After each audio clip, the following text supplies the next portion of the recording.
नमस्ते, नमस्कार। मैं अभिषेक कुमार पंडित आप सबका लाइव क्वेश्चन में स्वागत करता हूँ। जैसा कि आप सबको दिख ही रहा होगा कि आज हम पढ़ने वाले हैं सर्कल। हिंदी में उसको वृत्त के नाम से जाना जाता है।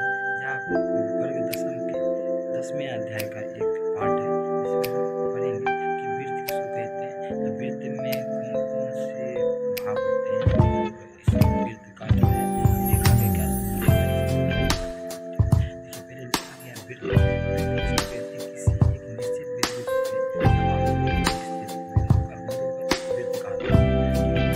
क्या करें हम किसी एक निश्चित बिंदु ठीक है से समान दूरी पे स्थित बिंदु पर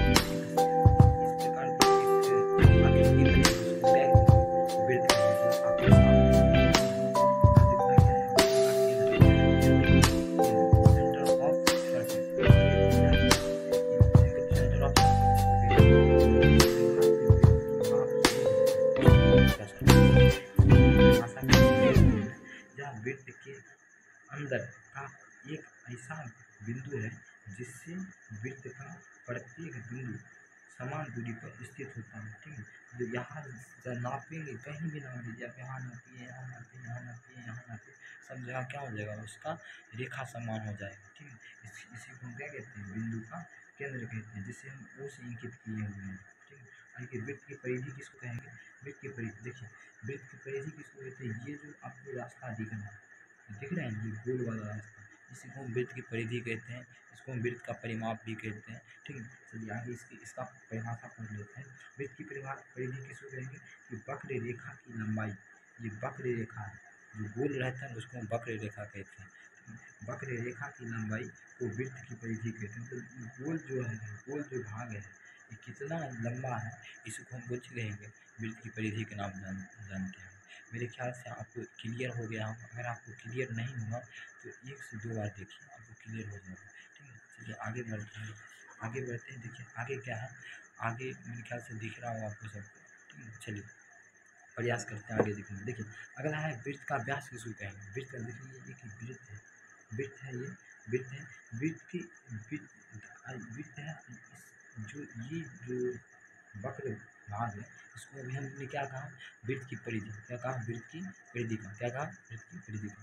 देखिए वृत्त की परिधि के एक छोर से दूसरे छोर तक मिलाने वाली रेखा जो सेंटर से मतलब केंद्र से होकर गुजरेगी, अभी बताया मैंने केंद्र किसको कहते हैं, पीछे में, तो उसको देख लीजिए। ठीक है, तो केंद्र से होकर गुजरने वाली रेखा को हम क्या कहेंगे, व्यास कहेंगे। क्या कहेंगे, व्यास कहेंगे। इसको हम क्या कहते देंगे, व्यास कहेंगे। ठीक है, तब इसका डिफिनेशन कर लेते हैं। वृत्त का व्यास वह रेखाखंड है जो वृत्त के केंद्र से होकर जाती है और जिसके दोनों अंतिम बिंदु वृत्त की परिधि पर हो। ठीक है, वृत्त की परिधि पर दो बिंदु बता देंगे। और देखिए वृत्त की त्रिज्या हम इसको कहते हैं। देखिए वृत्त की त्रिज्या के जैसे मानिए ये सेंटर है, ये सेंटर से जब एक रेखा प्रारंभ करेंगे वो क्या हो जाएगा, परिधि के किसी एक ही बिंदु को टच करेगा।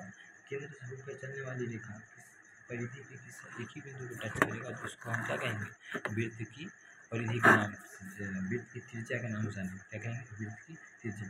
क्या कहेंगे, वृत्त के सेंटर से परिधि को छूने वाली रेखा को हम वृत्त की त्रिज्या कहते हैं। सिर्फ एक ही भाग को छुएगा, दोनों भाग को छुएगा तब वो व्यास हो जाएगा, लेकिन एक भाग को छुएगा तो क्या हो जाएगा, त्रिज्या हो जाएगा। ठीक है, चलिए इसका डेफिनेशन पढ़ लेते हैं पहले।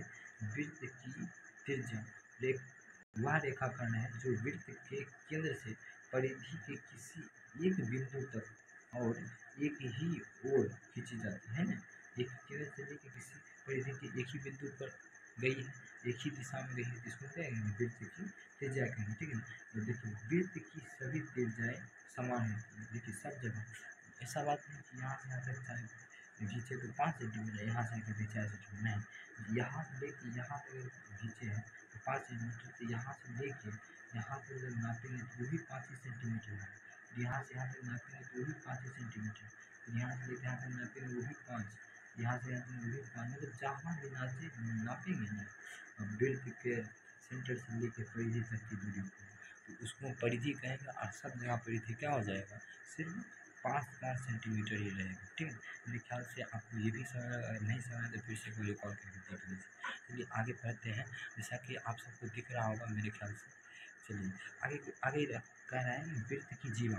वृत्त की जीवा किसको कहते हैं, चलिए पढ़ते हैं। ठीक है, देखिए वृत्त के परिधि, परिधि पता ही नहीं आपको, परिधि किसको कहते हैं, जो वर्ग के वर्ग वक्र रेखा है, गोल रेखा है, उसको हम वृत्त की परिधि कहते हैं। वृत्त की परिधि की एक छोर से दूसरे छोर तक मिलाने वाली रेखा को हम क्या कहते हैं, जीवा कहते हैं। ठीक है, लेकिन यही जीवा जब क्या होती है, वृत्त के एक छोर से दूसरे छोर तक तो जाती तो है, लेकिन सेंटर से होकर जाती है, मतलब केंद्र से होकर जाती है, तो उस रेखा को हम क्या कहते हैं, वृत्त का व्यास कहते हैं। ठीक है, पहले तो हम पढ़ लेते, जीवा तो बता ही दिया मैंने कि वृत्त के वक्र पथ के मतलब वृत्त के परिधि के एक बिंदु से दूसरे बिंदु तक मिलाने वाली रेखा को हम क्या कहते हैं, वृत्त की जीवा कहते हैं। तो फिर उसका परिभाषा पढ़ लेते हैं, किसी वृत्त की परिधि पर स्थित किन्हीं दो बिंदुओं को मिलाने वाली रेखाखंड को वृत्त के जीवा कहते हैं। ठीक है, एक बिंदु से लेकर दूसरे बिंदु को मिलाने वाली रेखा को जीवा कहेंगे। एक बिंदु से लेकर दूसरे बिंदु को मिलाने वाली क्या कहेंगे, जीवा कहेंगे। एक बिंदु से दूसरे बिंदु जीवा, जैसे यहाँ पे KL IJ ABCD EFG सब क्या है, जीवा है। लेकिन इसमें आप देख सकते हैं सबसे बड़ी जीवा कौन है, जो सेंटर से होके जा रही है। इसीलिए एक नोट करके आप देख सकते हैं कि वृत्त की जो जीवा केंद्र से होकर जाती है वहाँ वृत्त का व्यास कहलाता है। ठीक है, अभी जस्ट पीछे हमने पढ़ा था, एक बार यहाँ भी मैंने रिकॉल कर दिया है, इसको ध्यान में रखिएगा कि वृत्त की परिधि के एक बिंदु से दूसरे बिंदु तक जाने वाली वह जीवा जो केंद्र से होकर गुजरती है वह क्या होती है, वृत्त का व्यास कहलाता है। और यह जो जीवा बना है, जो वृत्त के एक छोर से दूसरे छोर तक केंद्र से होकर गुजर रहा है, वह सभी वृत्त में बनने वाली सभी जीवाओं में क्या होगी, बड़ी होगी ये जीवा। ठीक है, उसे लिखा गया है, मैंने लिखा है वृत्त की सबसे बड़ी जीवा, सबसे व्यास जो होता है वृत्त की सबसे बड़ी और लंबी जीवा होती है। ठीक है, सबसे बड़ी लंबी जीवा होती है कौन, वृत्त का व्यास। मेरे ख्याल से यहाँ तक आपको कंप्लीट होगा। ये मैंने छोटा सा इन्फॉर्मेशन देने के लिए आपको समझाया। ठीक है, चलिए अब हम चैप्टर के अंदर प्रवेश करते हैं। चैप्टर जो है अपना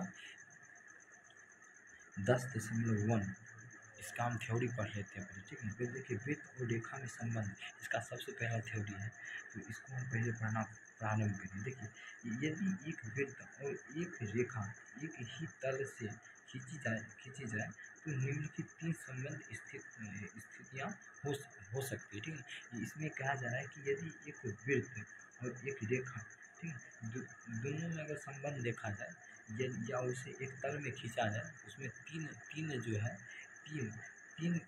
तीन स्थितियों को हम पढ़ सकते हैं, उसके बारे में जान सकते हैं। चलिए उसके बारे में हम जानने का प्रयास करते हैं।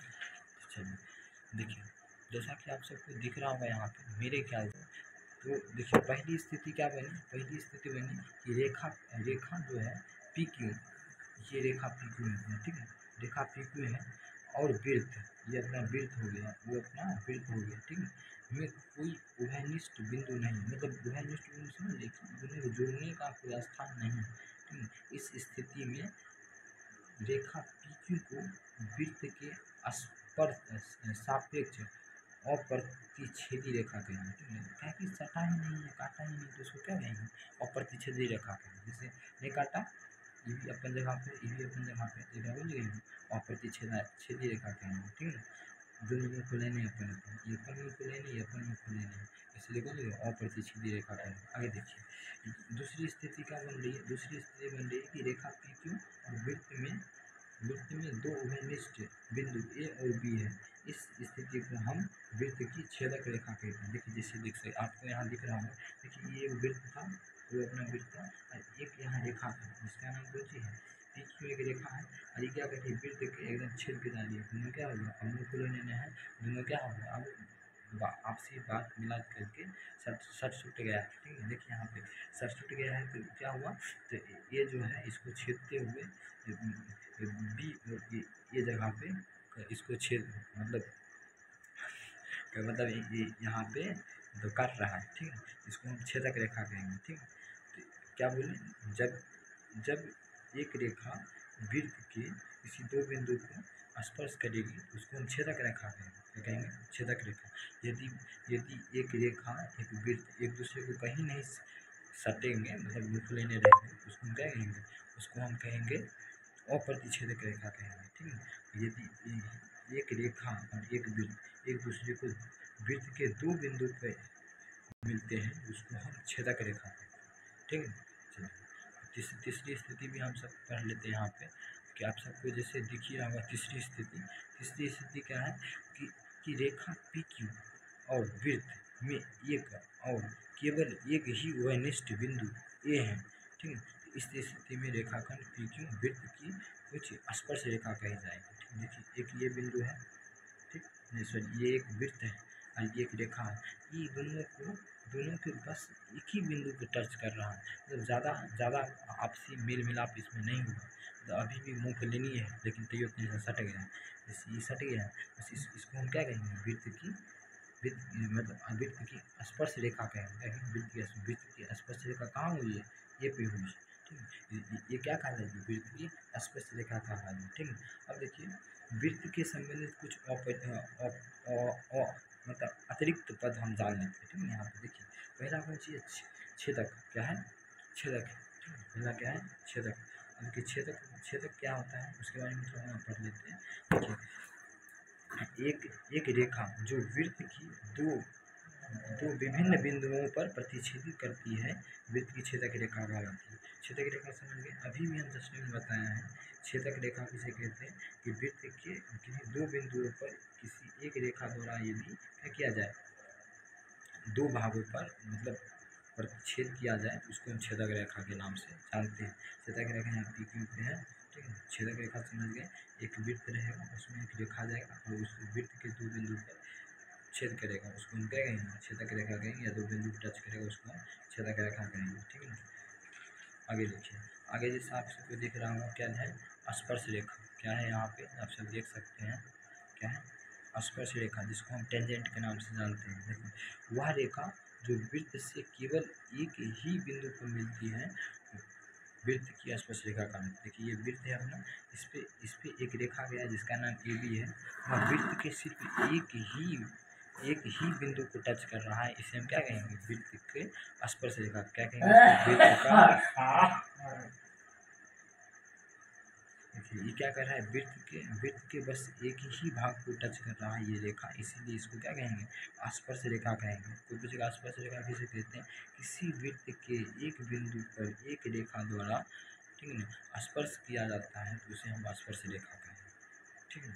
जैसे ये हुआ एक वृत्त हुए और इससे एक रेखा जो है ए बी पी बिंदु पर जाकर स्पर्श कर दी तो ये रेखा क्या कहलाएगी? स्पर्श रेखा कहलाएगी। क्या कहलाएगी? स्पर्श रेखा। अब देखिए अब है स्पर्श बिंदु किसके? पॉइंट ऑफ द कॉन्टैक्ट किसको कहेंगे? देखिए जिस बिंदु पर स्पर्श रेखा वृत्त पर मिलती है, जिस बिंदु पर स्पर्श रेखा वृत्त में मिलती है, तो ये एक बिंदु है, इस पे स्पर्श रेखा मिल रही है, कितने ना स्पर्श रेखा मिल रही है, वह स्पर्श बिंदु कहलाएगा। जिस बिंदु पर आके स्पर्श रेखा मिली उसको कहेंगे स्पर्श बिंदु कहेंगे। ठीक है। और जिस बिंदु से होकर रेखा गुजरा उस रेखा को स्पर्श रेखा के बाद लिख लीजिएगा कि वृत्त की एक बिंदु से एक बिंदु पर एक और केवल एक ही स्पर्श रेखा खींची जा सकती है। जैसे मान लीजिए हम इस बिंदु को लेते हैं, इस बिंदु से हम मात्र एक ही स्पर्श रेखा खींच सकते हैं। जैसे आप चाहेंगे कि यहाँ 15-20 को खींचा जाए तो नहीं खींचाएगा, इस पर एक ही स्पर्श रेखा, जैसे मैंने एक एग्जाम्पल लिखा समझाएं, एक बिंदु है, इस पर हम कितने स्पर्श रेखा खींचेंगे, कितना ज़्यादा स्पर्श रेखा, लेकिन क्या है एक ही बिंदु खींचा गया, इसको हम क्या है? स्पर्श रेखा के नाम से हम जानेंगे। ठीक है। आगे देखिए यहाँ तक मैंने कंक्लूजन कर दिया है और फिर हो गया है, यहाँ तक खत्म हो चुकी है। अब हम फिर से एक बार आप सबको दोहरा देते हैं। ठीक है। जैसे एक बार रिकॉल कर देते हैं, आप सबको एक बार रिकॉल प्रयास कर दिया जाए। देखिए हम मेरे पहले आपको क्या बताएं? वृत्त। वृत्त किसको कहते हैं? किसी एक निश्चित बिंदु से समान दूरी पर स्थित बिंदु पर वृत्त कहलाता है। ठीक है ना, ये अपना बिंदु के इससे समान दूरी पर जो जो एक बिंदु पथ बनाएगा उसको हम वृत्त कहते हैं। वृत्त का केंद्र किसको कहते हैं? ये जो सेंटर है इसको हम वृत्त का केंद्र कहेंगे। ठीक है, और देखिए वृत्त की परिधि किसको? ये जो गोल वाला भाग दिख रहा है इसको हम वृत्त की परिधि कहते हैं। ठीक, ये जो गोल वाला भाग है इसको हम वृत्त की परिधि कहते हैं। देखिए अगला अगला था अपना गुणचिता। अगला था वृत्त का व्यास किसको कहते हैं? वृत्त का व्यास वृत्त के परिधि के एक छोर से दूसरे छोर तक मिलाने वाली रेखा को हम क्या कहते हैं? वृत्त का व्यास कहते हैं। वृत्त की त्रिज्या किसको कहते हैं? वृत्त के केंद्र से वृत्त के किसी एक परिधि को मिलाने वाली रेखा को क्या कहेंगे? वृत्त की त्रिज्या कहेंगे। वृत्त के परिधि के एक बिंदु को मिलाने वाली बीच की रेखा को क्या कहेंगे? उसकी त्रिज्या कहेंगे। क्या कहेंगे? त्रिज्या कहेंगे। आगे देखिए वृत्त की जीवा हम किसको कहेंगे? वृत्त की जीवा थोड़ा देख लीजिए आप किसको कहेंगे? वृत्त की जीवा वृत्त के किसी एक भाग एक परिधि को दूसरे परिधि से मिलाने वाली रेखा को हम क्या कहते हैं? वृत्त की जीवा कहते हैं। एक वृत्त पे अनगिनत जीवा खींची जा सकती है, इसमें कोई शक नहीं है, लेकिन इसमें एक बड़ी जीवा बनती है जो वृत्त के एक छोर से दूसरे छोर तक जाती है पर केंद्र से होकर गुजरती है। वह ये जो जीवा जो है इस वृत्त की सबसे बड़ी जीवा है जिसे हम व्यास के नाम से जानते हैं। ठीक है, यहाँ पे कोई दिक्कत नहीं है। और थ्योरी हम आपने समझा है इसमें वृत्त और रेखा में संबंध होता है। इसमें मैंने बताया कि वृत्त और रेखा में 3 संबंध बन सकते हैं। पहला संबंध जो था पहला स्थिति था उसमें कि वृत्त और रेखा और वृत्त एक दूसरे को टच नहीं करेगा, उसमें क्या कहेंगे? अप्रतिच्छेदी रेखा कहेंगे। क्या कहेंगे? अप्रतिच्छेदी रेखा कहेंगे। क्या कहेंगे उसको? अप्रतिच्छेदी रेखा कहेंगे। क्या कहेंगे? अप्रतिच्छेदी रेखा कहेंगे। देखिए दूसरी स्थिति में बताएं कि एक रेखा जो है दूसरे वृत्त के पूरा एकदम सूख जाएगा, पूरी एकदम सूख जाएगा, तो एक बिंदु से दूसरे बिंदु को मिला देगा, उसको हम क्या कहेंगे? वृत्त की छेदक रेखा कहेंगे। क्या कहेंगे? वृत्त की छेदक रेखा कहेंगे। आगे देख सकते हैं आप सब, जैसा कि आप सबको दिख रहा होगा। चलिए आगे देखते हैं। जैसे जैसे जैसे दिख रहा है कि कुछ तीसरी स्थिति क्या थी? वृत्त और रेखा वृत्त के बस एक ही बिंदु मिला के एक दूसरे को टच करेगा, उसको हम क्या कहेंगे? उसको हम कहेंगे स्पर्शक रेखा। क्या कहेंगे? स्पर्शक रेखा। और ये जो बिंदु कर रहा है इसको कहेंगे वो चीज़, इसको कहेंगे स्पर्श बिंदु कहेंगे। क्या कहेंगे? स्पर्श बिंदु। और इस बिंदु से होकर गुजरा इसको कहेंगे स्पर्श रेखा। क्या कहेंगे? स्पर्श रेखा। और इस जो बिंदु पर गुजरा है इसको बिंदु क्या कहेंगे? स्पर्श बिंदु कहेंगे। क्या कहेंगे? स्पर्श बिंदु। और इस बिंदु से जो होकर रेखा गुजरा है इस रेखा को जो है स्पर्श रेखा कहेंगे। ठीक है, देखिए यहाँ पे छेदक लिखे। छेदक किसको कहेंगे? एक बिंदु से वृत्त के एक वृत्त के परिधि के एक बिंदु से दूसरे बिंदु तक गुजरने वाली रेखा को हम क्या कहते हैं? छेदक रेखा के नाम देते हैं। क्या कहते हैं? छेदक रेखा के नाम से जानते हैं। स्पर्शक रेखा किसको कहते हैं? वृत्त के किसी एक बिंदु से गुजरने वाली एक रेखा को हम छेदक रेखा स्पर्शक रेखा कहते हैं। क्या कहते हैं? स्पर्शक रेखा कहते हैं। वृत्त के किसी एक बिंदु से गुजरने वाली रेखा को हम स्पर्शक रेखा कहते हैं। क्या कहते हैं? एक बिंदु से गुजरेगा तो स्पर्शक रेखा, दो बिंदु से गुजरेगा तो छेदक रेखा। ठीक है, एक बिंदु से गुजरेगा तो क्या कहेंगे? उसको हम स्पर्शक रेखा कहेंगे। यदि दो बिंदु से गुजरेगा तो उसको हम क्या कहेंगे? छेदक रेखा कहेंगे। ठीक है, चलिए आगे देखिए। आगे है स्पर्श बिंदु किसको कहते हैं? अभी मैंने बताया कि वृत्त का एक ऐसा बिंदु जहाँ से एक रेखा उस बिंदु से वो गुजरता है। ठीक है, उसको हम कुछ कहेंगे? स्पर्शक रेखा कहेंगे, स्पर्शक बिंदु कहेंगे। क्या कहेंगे? स्पर्शक बिंदु। यहाँ मैंने नोट में आपको बताया था एक स्पर्श बिंदु से कितनी रेखा खींची जा सकती है? केवल और केवल एक ही रेखा खींची जा सकती है। ठीक है, एक ही स्पर्श रेखा खींची जा सकती है। ठीक है, एक बिंदु से एक और केवल एक ही स्पर्श रेखा खींची जा सकती है। ठीक है, चलिए बहुत बढ़िया। यहाँ तक तो मैंने समझ आ गया। अगर आपको समझ नहीं आया तो कमेंट करें, मैं प्रयास करूँगा कि अगले वीडियो में उसका जवाब देने का। ठीक है, चलिए अब देखिए, अब मेन हम चैप्टर के अंदर चलते हैं कि चैप्टर में हमको क्या क्या पढ़ना। ठीक है, लेकिन वो चैप्टर पढ़ने से पहले एक प्रमेय इसमें दिया गया है इस चैप्टर में, उसको हम समझ लेते हैं। देखिए यदि कोई वृत्त है, ये एक वृत्त है। ठीक है, इस वृत्त के जो अभी मैंने बताया, एक वृत्त से एक वृत्त और रेखा जो आपस में छू गुजरेगा, ऐसे करके गुजरेगा, छू के गुजरेगा, उसके बीच में जो बिंदु बचा बना बना है बना है तो बन गया है। इस पे जो वृत्त की त्रिज्या जो उस स्पर्श रेखा को टच करेगी वो एक दूसरे के लंबवत होगी। क्या होगी? एक दूसरे के लंबवत। ये बात ध्यान रखिए। इसीलिए मैंने लिखा है वृत्त के किसी बिंदु पर स्पर्श बिंदु पर जाने वाली त्रिज्या पर लंब होती है। ठीक है, इसीलिए ये वृत्त हो गया, इसका ये त्रिज्या हो गया।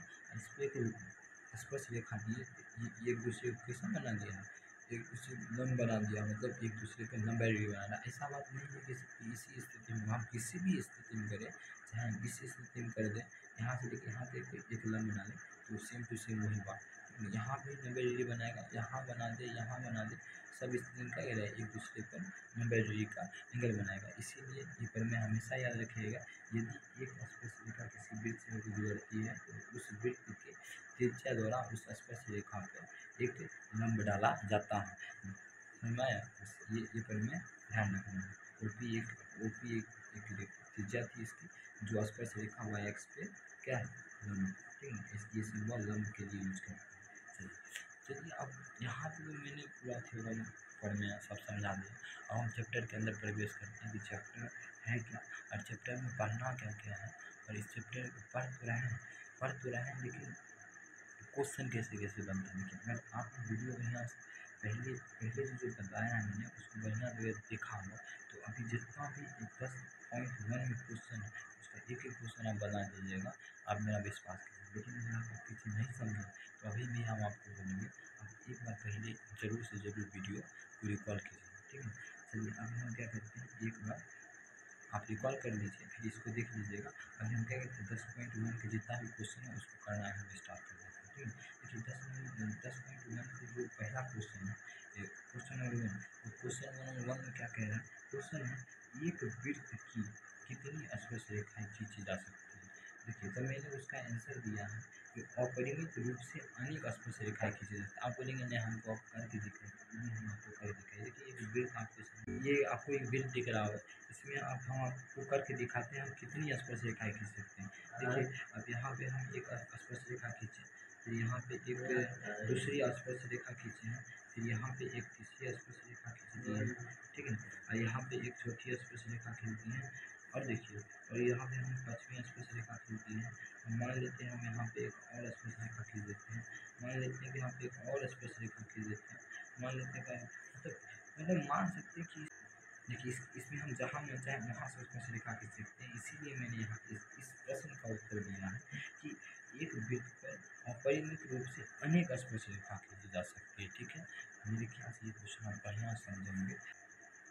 कितने बिंदु पर किसी वृत्त की स्पर्श रेखा उससे कितने बिंदु पर स्पर्श करती है। ठीक है, तो जब हम इसका डायग्राम बनाने का आपको समझाने का प्रयास करेंगे, आप भी समझिएगा। ठीक है, इसका तो मैंने निकाल दिया, इसको देखने में ऐसे फ्री हैंड समझा देता है।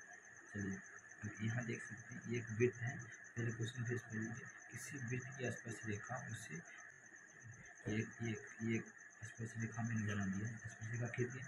अब बताइए यहाँ पे कितने बिंदु पर स्पर्श करेगी, एक ही बिंदु कर रही है, एक ही बिंदु कर रही है, तो कितने बिंदु पर किसी बिंदु किसी वृत्त की स्पर्श रेखा उसे कितने बिंदु पर स्पर्श कर रही है, एक बिंदु पर। इसका आंसर हो जाएगा एक बिंदु पर स्पर्श कर रही है। लेकिन यहाँ बोल दिया है किसी बिंदु की स्पर्श रेखा उससे कितने बिंदुओं को प्रतिच्छेद करती है, क्या बोलेंगे, केवल एक और एक बिंदु पर प्रतिच्छेद करती है। ठीक है, चलिए आगे चलते हैं। अगला क्वेश्चन कह रहा है कि वृत्त की दो बिंदुओं पर प्रतिच्छेद करने वाली रेखा को डैश कहते हैं। ठीक है, वृत्त की दो बिंदुओं पर प्रतिच्छेद करने वाली रेखा हो गया। अभी मैंने जस्ट तुरंत बताया, अगर आप गौर से पढ़ लेंगे ताकि तुरंत आप आंसर दे चुके होंगे, मुझे भूलने की कोई ज़रूरत नहीं, दे चुके ही होंगे। लेकिन फिर भी मैंने आपको बता देता कि एक वृत्त देखिए वृत्त के दो बिंदु पर, कितने बिंदु पर, दो बिंदु पर प्रतिच्छेद करने वाली रेखा को क्या कहते हैं, तो बताइए। यहाँ से लेकर यहाँ पर बिंदु का छेद दिया है दोनों में, तो बताइए इस रेखा को हम क्या कहेंगे, अगर आप पीछे पढ़ें तो आप जरूर बता दीजिए। इस रेखा को हम क्या कहते हैं, छेदक रेखा कहते हैं। क्या कहते हैं, छेदक छेदक रेखा कहते हैं। चलिए क्या कहते हैं इसको, छेदक रेखा कहते हैं। ठीक है, आगे चलिए। अब तीसरा नंबर क्वेश्चन आप देखिए, यहाँ पर आप सबको दिख रहा होगा मेरे ख्याल से। देखिए, एक वृत्त की डैश समांतर स्पर्श रेखाएं खींची जा सकती है। एक वृत्त में कितने समांतर रेखाएं खींची जा सकती है, चलिए देख लेते हैं। ठीक है, देखिए मान लीजिए ये एक वृत्त, ठीक है, एज्यूम कीजिए एक वृत्त है, इसमें हम देखते हैं कितना समांतर रेखा खींच सकते हैं। देखिए मान लीजिए ये एक मैंने समांतर रेखा खींचा, उसकी समांतर किसको कहते हैं, समांतर कहने, देखिए बहुत बच्चा समांतर पता नहीं होता, समांतर में बता दूँ। देखिए यदि ये एक रेखा और ये एक रेखा, ठीक है, ये एक रेखा, यदि इस दोनों के बीच में दूरी सब जगह समान है, यहाँ भी मतलब जहाँ तक चल जाए, तो ये बनाने घर चल जाए, इहो बनाने घर चल जाए, तो यहाँ सब जगह अगर 5 मान लेते हैं, 5 ये कैप नहीं है, 5 सेंटीमीटर है, उसको हम समांतर रेखा कहते हैं। ठीक है, उसी प्रकार ये एक वृत्त का एक भाग समांतर रेखा खींच दिए, ये भी भाग पर क्या खींच दिए, समांतर रेखा खींच दिए। ठीक है, ये हो गया एक दो समांतर रेखाएं। आगे देखिए, फिर ये एक रेखा खींचते हैं, फिर ये एक रेखा खींचते हैं, समांतर रेखा हो सकती है। एक वृत्त पे कितनी समांतर, देखिए एक ये मिल के एक समांतर रेखा है, और ये एक मिल के एक समांतर रेखा है। इसे क्या बता देता है, एक वृत्त पे कितनी समांतर रेखाएं खींची जा सकती हैं, 2 समांतर रेखाएं खींची जा सकती है। कितनी समांतर रेखाएं खींची जा सकती है, 2 समांतर। अगला प्रश्न पे समझ चलते हैं कि वृत्त तथा उसकी स्पर्श रेखा के उभयनिष्ठ बिंदु को क्या कहते हैं। देखिए समझ जाइए, बता देते हैं आपको फिर से कि वृत्त है और उसकी स्पर्श रेखा ले लेते हैं, स्पर्श रेखा ले लिए, और उसकी क्या कहेंगे, इसको कहेंगे स्पर्शक रेखा, स्पर्शक रेखा कहेंगे। ठीक है, ध्यान रखिएगा, ये दोनों के लिए है ना, ये वृत्तों के लिए है, रेखों के लिए, इसलिए इसका क्या नाम हो जाएगा, इसका नाम हो जाएगा स्पर्शक रेखा। क्या हो जाएगा, स्पर्शक रेखा। चलिए अगला क्वेश्चन करते हैं। मैं आशा करता हूँ कि आप सबको ये प्रश्न बारीकी से समझ आ रहा होगा। अगर आपको समझ आ रहा है तो लाइक कीजिए, फॉलो सब्सक्राइब कीजिए, और अपने दोस्तों को भी जरूर शेयर कीजिए। तो चलिए अगला क्वेश्चन देखते हैं कि 5 सेंटीमीटर त्रिज्या वाले एक वृत्त के बिंदु P पर स्पर्श रेखा PQ ओ से जाने वाली एक रेखा से बिंदु Q पर इस प्रकार मिलती है कि OQ जो है 12 सेंटीमीटर और P की लंबाई की क्या क्या दिया गया है। ये लिख देते हैं हम, ऑप्शन भी दिया गया है, आप उसको टिक करेंगे हल। उसके बाद लिखना है कि दिया गया क्या दिया गया है, ऐसा आप पढ़ सकते हैं। 5 सेंटीमीटर त्रिज्या वाले वृत्त लिख देते हैं, वृत्त की त्रिज्या कितने सेंटीमीटर की है, त्रिज्या जो है उसकी जो आर जो है कितने सेंटीमीटर का है, 5 सेंटीमीटर। कितने सेंटीमीटर है, 5 सेंटीमीटर की मतलब उसका त्रिज्या दिया गया है। ठीक है, आगे देखिए, इसी क्वेश्चन में कह रहा है, कि बिंदु P पर स्पर्श रेखा PQ केंद्र O से जाने वाली एक रेखा से बिंदु Q पर इस प्रकार मिलती है। देखिए इसका कहने का मतलब ये हो गया कि इस प्रकार का कोई एक डायग्राम है, मेरे ख्याल से समझ आ रहा है। ये तो अपना केंद्र हो गया, केंद्र क्या है, वो है, और यहाँ से लेकर के इसका जो अपना क्या कहते हैं P स्पर्श रेखा PQ केंद्र, PQ स्पर्श रेखा PQ है। यहाँ पे मान लीजिए P एक बिंदु होगा, यहाँ पे क्या है, यहाँ पे एक स्पर्श रेखा बिंदु होगी, ऐसे भी हम कह सकते हैं। यहाँ पे P, यहाँ पे मान लेते हैं Q एक बिंदु, ठीक है, जाने वाली रेखा